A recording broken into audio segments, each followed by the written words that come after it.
His name is Jordan Belfort. He built a company that convinced ordinary people to hand him their life savings over the phone and walked away with roughly $200 million from more than 1,500 victims. Here's how it all happened. A phone rings inside a brokerage office on Long Island. The man picking it up is 25 years old, reading from a script he memorized the week before. On the other end, a retired schoolteacher, someone who has never owned a stock in his life. Within 4 minutes, that teacher has agreed to put a chunk of his retirement savings into a small company he's never heard of. The broker sounds confident. He uses phrases like ground floor opportunity and this is moving fast. He doesn't mention that the price the teacher is about to pay has already been artificially pushed up, engineered days earlier, before a single outside investor was ever allowed to buy in. The teacher hangs up believing he just made a smart move. He has, in fact, just handed money to a company that will use it to fund a lifestyle involving a mansion, a fleet of cars, a yacht, and a private helicopter, while his own investment quietly starts losing value the moment the call ends. This happened thousands of times. Different victims, same script, same building. A firm called Stratton Oakmont, and the man who built it, Jordan Belfort. The company's own internal motto, according to Forbes, was 3 words long: never hang up. Belfort didn't invent stock fraud. He industrialized it.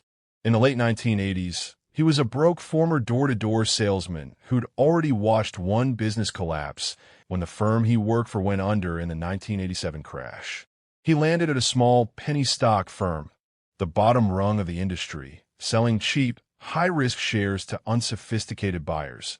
And he noticed something. The high-pressure sales tactics worked. People bought stock over the phone from someone they'd never met, based on nothing but confidence in the salesman's voice. So Belfort built his own firm around that discovery. He called it Stratton Oakmont, a name that sounded like it belonged to old money Wall Street, when in reality it was a boiler room on Long Island staffed largely by kids in their 20s with no securities background.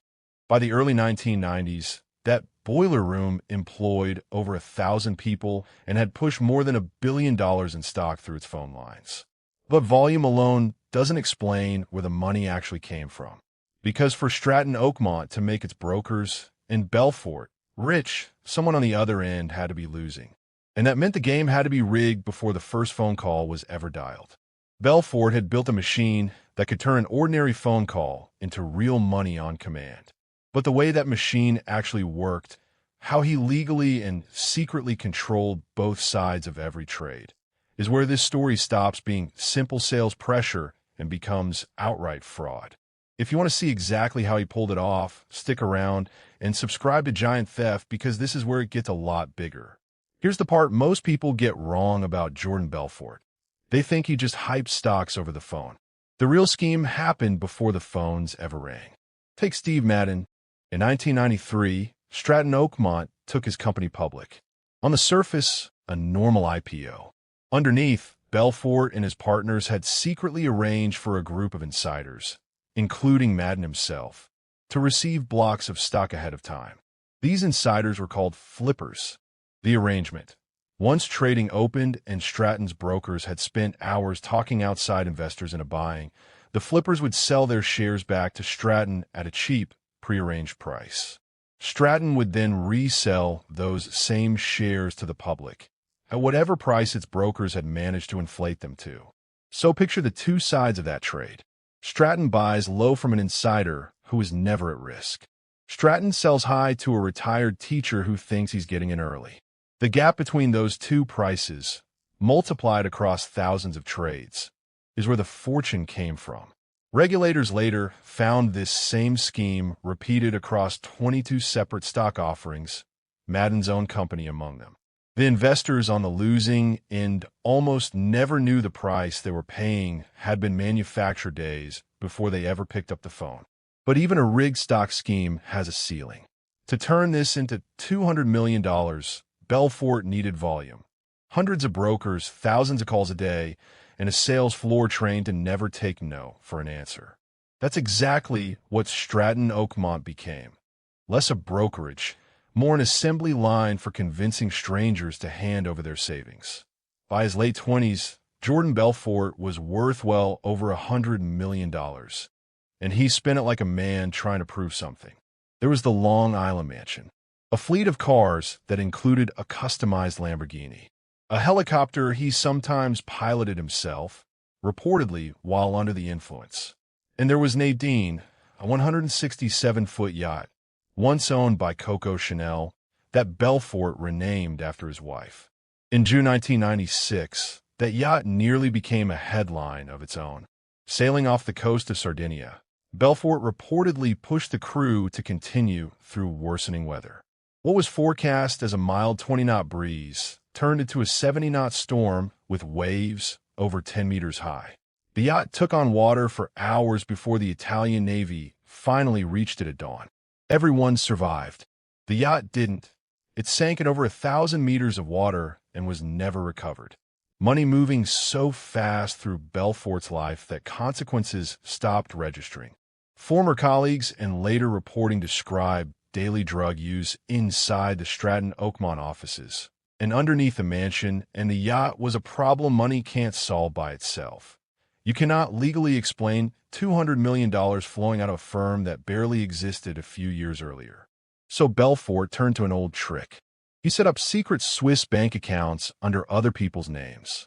According to his own later account, friends and family smuggled cash out of the country, strapped to their bodies, flight after flight, to deposit into those accounts. In 1994, the SEC reached a settlement with the firm over fraudulent sales practices.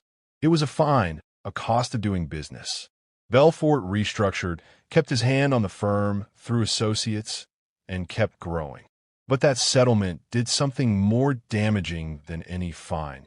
It gave investigators a paper trail. And once the SEC has a paper trail, the FBI starts asking who's really pulling the strings. He knew he was being watched. By his own later admission, the paranoia was constant.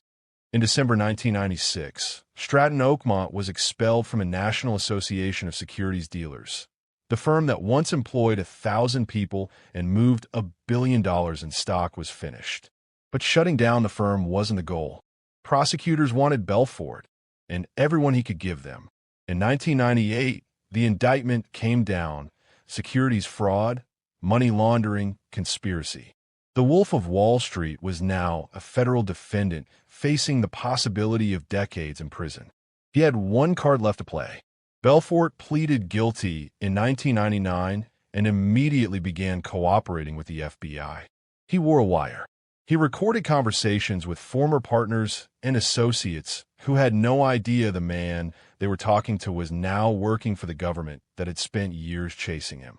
His cooperation helped build cases against 29 former associates, including his closest partner at Stratton Oakmont. Sentencing didn't happen until July 2003, 4 years after his guilty plea, because prosecutors kept finding new use for him. The longer he stayed useful, the longer his own punishment stayed on hold. When his sentence finally came, it was strikingly light for the scale of the crime. He served 22 months at a minimum security facility in California before walking out. The court also ordered something far harder to satisfy than prison time: $110 million for $100,000 in restitution, owed directly to the 1,500 people his operation had defrauded. Belfort walked out of prison with a half-finished manuscript. That manuscript became a memoir. The memoir became a bestseller. The bestseller became a Martin Scorsese film that introduced an entirely new generation to the man who once ran the boiler room.